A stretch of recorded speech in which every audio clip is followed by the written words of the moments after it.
Guys, got an excuse. I don't know why. It's just hot. It's steamy. I guess it's showing on the camera and my face is sweaty, but I'm here. Blessings, you guys. I'm going to get right into this thing, okay? You know why. You know why. I mean, this information was out there when I had to go through healing after being with a narc. But now it's like more popular, I can say, and even people that you have known or know or whatever may have been through a knock, or you might have seen similar red flags with someone that you know, and now it's making sense what you were going through. You already know why it ended. You already know. So when you're on your healing journey, there's no sense to sit there and beat yourself up. Keep checking your phone, hoping they're calling. They should be blocked.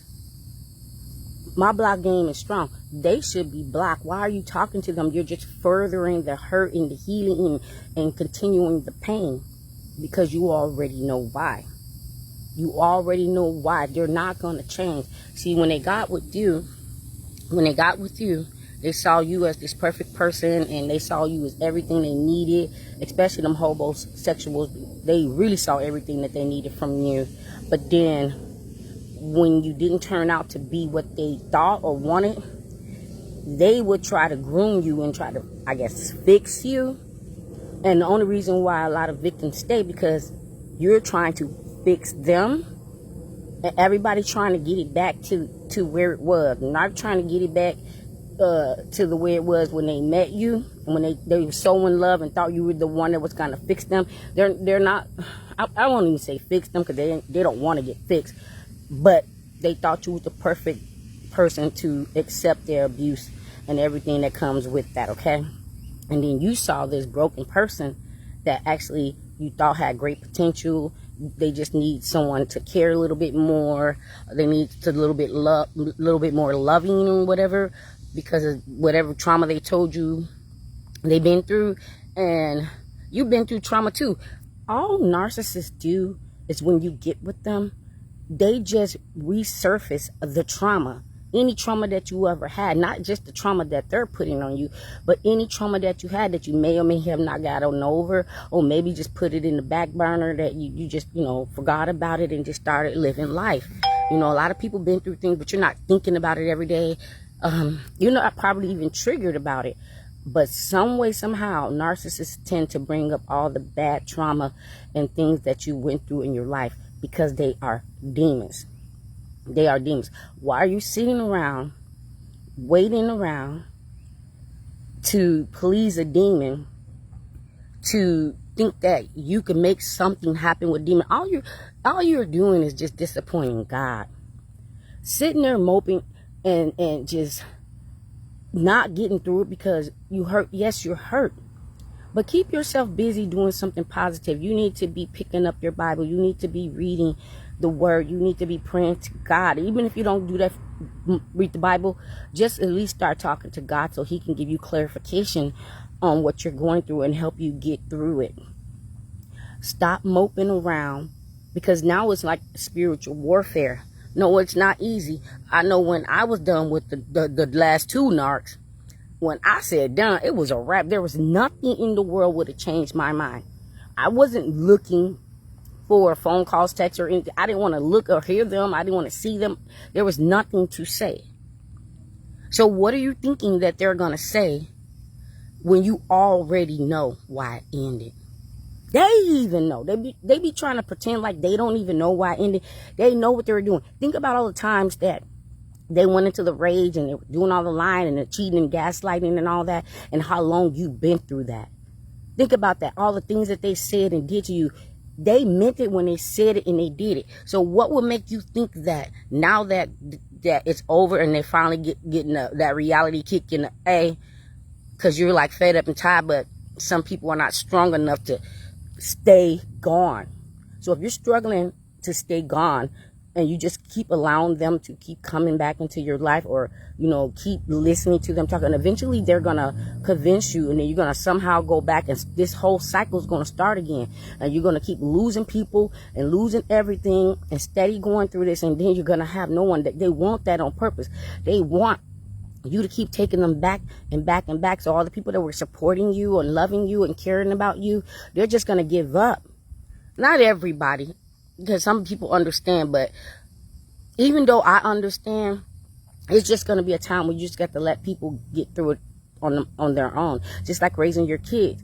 You can tell your kids this, that, save them a lot of trouble and headaches, but kids be thinking they so much smarter, or they got their own identity that they don't want to believe what you're saying, and now they're in that situation that you were trying to prevent them because you love them, and now they just going to have to figure it out. Sometimes you just got to let people get hurt so they can just figure it out. But why keep going through hurt? Why keep going through hurt? They're still the same person. How the hell that if we broke up yesterday because you raised and kicked and punched everything and or attacked me, and then the next day you're texting me like, oh, it's gonna be all right, let's just go talk or take a walk or whatever. What changed in 24 hours that made you a better or a new person to even think about giving another chance? Stop giving these clowns chances. You was not born here to be somebody's punching bag. You was not born here to live the life that they want you to live. You was not born here to live their life or helping them with their life. They had these problems way before you even came around. I wouldn't give it that. If they want to go to therapy or whatever, that's fine.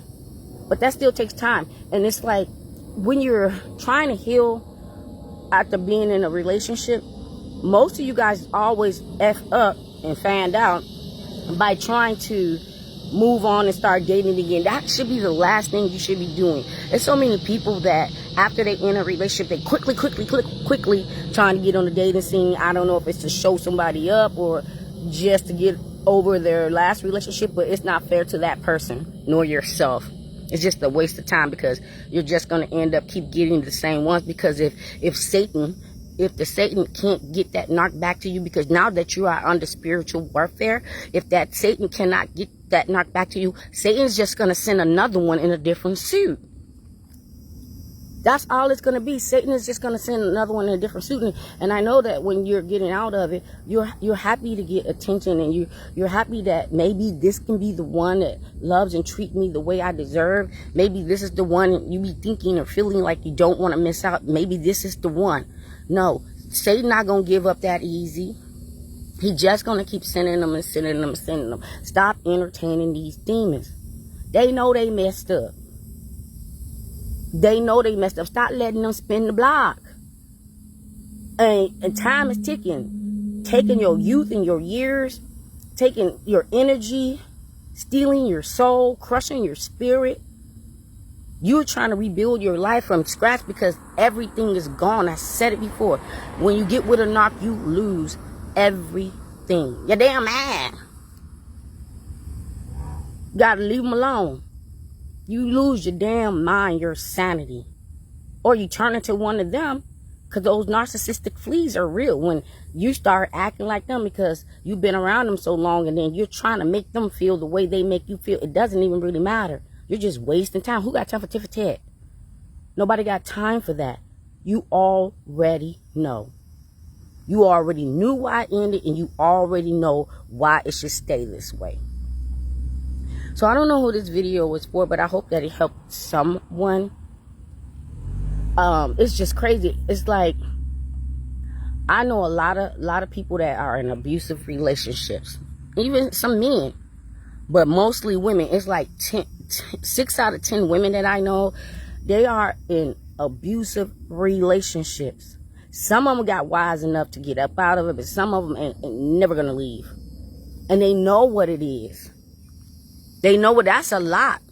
6 out of 10. Just think about 10 people that you know that are in relationships, married, whatever it is.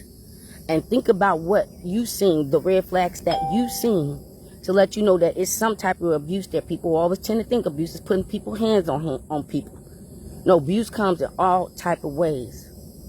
all type of ways. That's why it's easy to believe that 6 out of 10 people are in abusive relationship. Let's just make sure it ain't you. Now, with that being said, I got to go. I'm going to get into this next one. I know everybody covered this topic, but I just want to say something a little bit different. Okay? I just want to say a little bit different because of what I think it is. But you just got to get your mind right. Go to God. Get your mind right. Ain't no hearts in it. Get your mind right, because if you're thinking you're going to be listening to your heart and your heart is telling you the right thing, no. That's how you get sent off. Get your mind right. Get your life right. Rebuild all the things. You busy anyway. Why you got time to be waiting for a call or talking to this person or giving them opportunity to get back in? You busy anyway. I was going to say stay busy. No. You busy anyway, because you're going to have to go back into time, block them on everything, block them because y'all share their life. So, of course, they got your emails and y'all Facebook or social media friends or whatever, or y'all got friends and stuff and come. You have to go back in time and redo that. Start blocking things. Start removing things. Start removing people. Start blocking people. Even if it's someone that you're not certain, just block them. Get your mind right. If they was the right person, if they wasn't nothing to do with the knock, God will reveal that later. You are busy. You have to rebuild. Okay? Because you already know. You have to rebuild. Sorry. You have to rebuild everything that they stole from you. From the ground up. So you don't got no time for them. You don't have no time for that. You have a lot of things that you need to be getting done. So focus on that in your healing. Now, with that being said, I got to go. Catch y'all on the next one. Be blessed. Be blessed.